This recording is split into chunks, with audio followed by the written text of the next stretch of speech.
Yan, tapos kinasal agad kayo. So, sa amin talaga, una, yung mga challenges namin, siyempre, pag after the wedding, yan naman inaasahan ng lahat.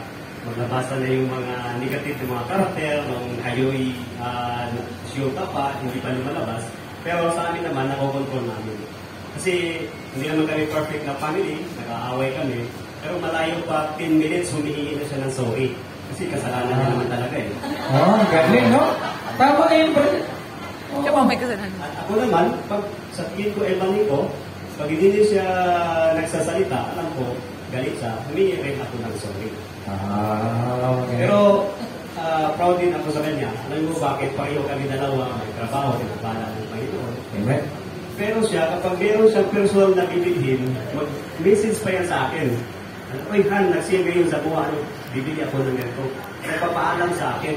Pero ako, pag may gusto akong bagay na bibilhin ko at may budget naman, hindi na ako nagpapaalam sa kanya, baka hindi pa niya ako payagan. Tama yun, tama.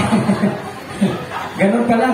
Buti na ako, nagpapaalam naman ako lagi kay Jesus, laging denied. Wala si budget. Ayan, Sister Ellen, Sister, yung challenge na naranasan nyo? Kasi, syempre,